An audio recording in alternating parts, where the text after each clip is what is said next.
Halo Sobat Corong ID.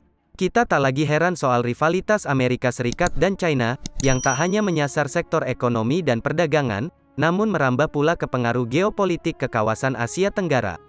Bahkan, perang dagang yang masih bergulir di antara keduanya dianggap oleh banyak pengamat sebagai bentuk baru perang dingin.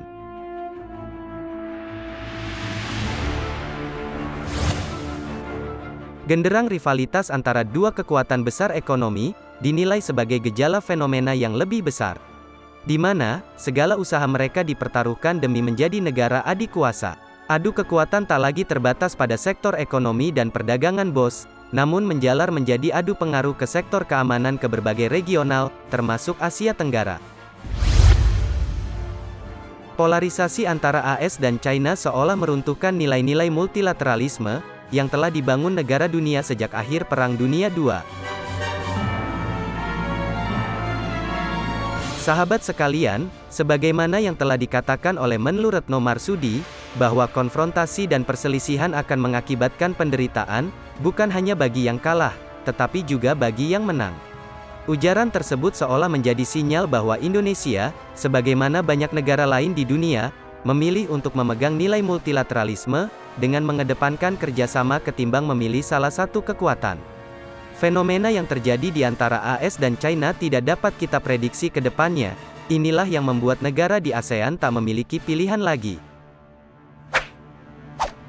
Misalnya saja, Indonesia, jika kita ingin memihak ke AS, jelas fokus geopolitiknya tidak cocok dengan kepentingan kita. Di mana AS selalu mengangkat isu nuklir, sedangkan Indonesia lebih condong ke pencegahan terorisme. Sahabat sekalian, berkaitan dengan ekspansi ekonomi China di kawasan, melalui Belt and Road Initiative, sekitar 70% responden menilai pemerintah harus berhati-hati agar tak terjebak utang dengan negara tirai bambu. Benar bos, admin pun setuju. Kalau menurutmu gimana deh? Nah, intinya gini, kepentingan AS dan China di wilayah ASEAN jelas memiliki plus dan minusnya sendiri. Terkait dengan hal ini, Profesor Singapura Kishore Mahbubani memberikan spekulasinya sendiri, di mana ia percaya bahwa di bawah kepemimpinan Presiden Jokowi, Indonesia akan memberikan kepemimpinan yang baik di G20. Bahkan, menurutnya, gaya Jokowi yang bersahaja dan rendah hati dapat menenangkan perseteruan antara Amerika Serikat dan China. Sahabat sekalian, penilaian Mahbubani tersebut tentu bukan tanpa alasan. Memang jika kita lihat, sejak pertama kali menjabat, Jokowi sangat piawai memainkan perannya di berbagai situasi dan kondisi. Dirinya tahu betul, bagaimana meningkatkan citra Indonesia baik di dalam negeri maupun dunia internasional, melalui kecerdasan dan kecakapannya dalam berdiplomasi. Bahkan, Profesor Kishore juga mengatakan jika dibanding negara-negara lain, Indonesia telah melakukan pekerjaan yang sangat baik dalam 10-20 tahun ini. Jadi, wajib untuk kita berbangga diri menjadi warga Indonesia, lantaran hanya negara dengan kredibilitas baik yang dapat memimpin presidensi dan menjadi tuan rumah G20. Nah, sahabat sekalian, selama masa presidensi, Indonesia berperan dalam menentukan agenda prioritas dan memimpin rangkaian pertemuan G20.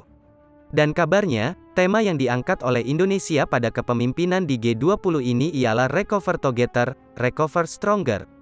Di mana tema tersebut mencerminkan semangat bersama untuk pulih secara ekonomi dan kesehatan di antara negara-negara G20. Sehingga forum yang lahir dari krisis global ini, mampu menjadi role model untuk masyarakat internasional demi memberikan solusi atas tantangan ekonomi global.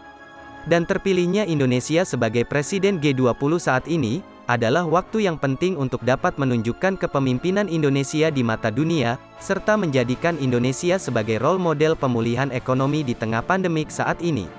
Lantas, bagaimana menurut kalian semua terkait video hari ini? Silahkan tulis komentar kalian di bawah. Sekian dari admin, terima kasih.